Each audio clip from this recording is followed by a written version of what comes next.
What up, my peeps? I am Memo Sebo, thanks for watching the vid. This is my Comiquickies segment. Usually it's 4 comic book reviews in one video because they're shorter reviews, but this week Dark Knight's Metal number 5 and The Flash Annual number 1 came out, so I like to focus on those two. It'll probably be a longer video because there's a lot to discuss about those, so 2 issues in this video. In my next Comiquickies segment we'll have 4 Marvel comics that I want to read, so yep. Really quick, if you're new to the channel, you like Marvel Comics, DC and Star Wars, subscribe, my man. I talk about comic books a lot, I review them, superheroes, Marvel, DC, Star Wars, all that goodness. Click on the little bell icon so you get notifications and you never miss my videos. Alright, so Dark Knight's Metal number 5. We have plunged down into the depths of despair and then just kept digging. Super dark. I joked about this during the one-shot issues and how things just keep getting darker. And it was great when there was an expected arc to follow. Now, 1 issue away from the finale, I just don't know what might happen, and I'm not sure that's a good thing for Metal. When we last left our heroes, everything was terrible. Everyone walked into traps everywhere in the multiverse, including Batman, who after saving Superman from Barbados' mega battery, found himself 30 years aged and in the center of the World Forge, confronted by the demon form of Hawkman. And now this book opens with an intriguing question as to which villain is truly in charge. Is it Barbados, or could the Batman who laughs be the one truly pulling the strings?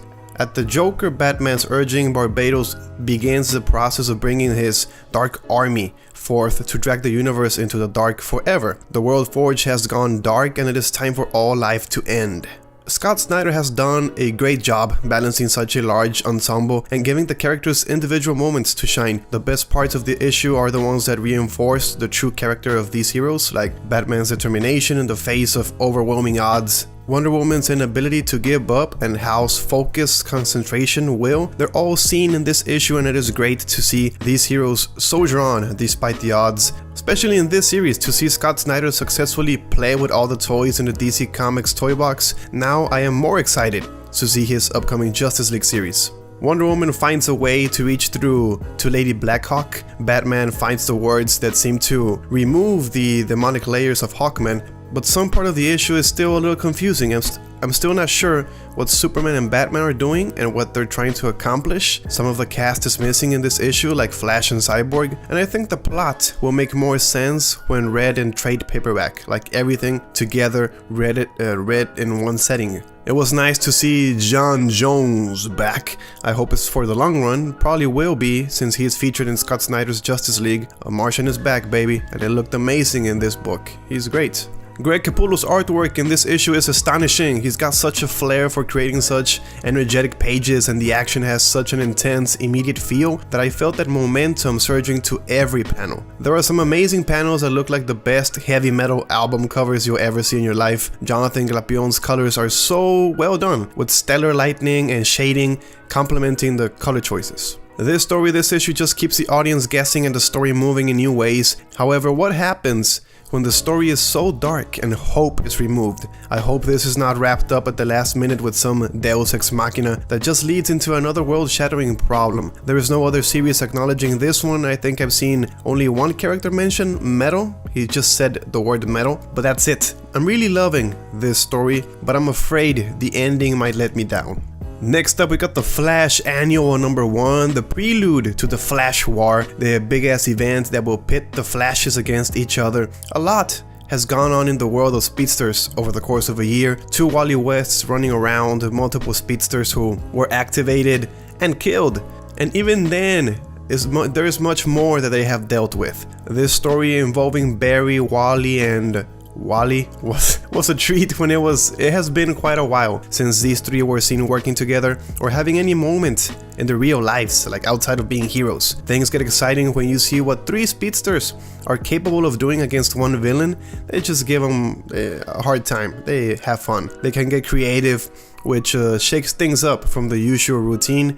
This villain, Top, said it was hard to keep reality straight, and I'm glad they hit us with a tease, considering Wally's mind has been unaffected. It seems unaffected a little bit by the events going on around the DCU. That aside, things are never mellow among speedsters, which I find disappointing, man. They all run into the same habits, literally.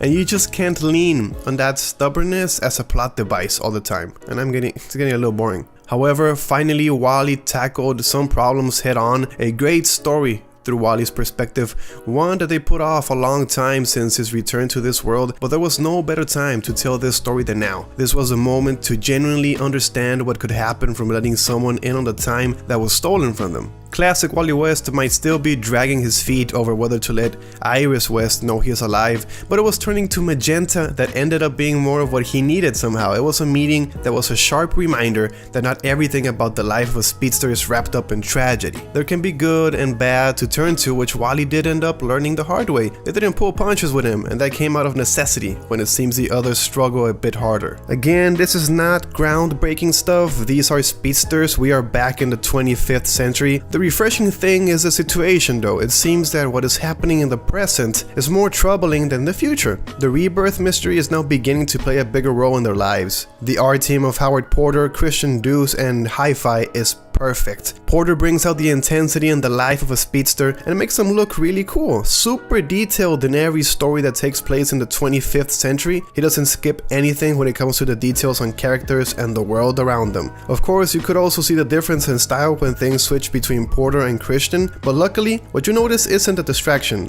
Christian's work as well was really great for the way that he knows how to bring out the fluent movements of speedsters, and was great for the scenes where you needed a softer touch to match the more grounded moments. Wally West's return has been a plot thread I've wanted to see dealt with for some time. It's been touched on in other books, but I like how Williamson deals with the reality of Wally's presence in this world. The Flash Annual #1 was a satisfying setup for this big Flash story of 2018. And that's it, my friends. Those are my two reviews for DC for this week, The Flash and Dark Knight's Metal. I hope you guys enjoyed. If you did, please click the like button. Tell me in the comments down below, what did you think? Did you like these issues? What are your thoughts on them? Give me your review. If you wanted a review for some other comic that I didn't do, tell me, man. Go to Twitter, tweet at me, tell me, hey, can you do a review on this one? And I might. Maybe I'll write it, maybe I'll do a video about it, so go and talk to me, my friend. I will be making another Comic Quickie segment for Marvel. There are 4 comics I really want to read and I'll talk about in my next segment, so be sure to stay tuned for that. Check out my other videos on the channel. I got some new content from this week. Follow my social media, like I said, Twitter and Instagram, subscribe to see more, and of course, I'll see you in the next one.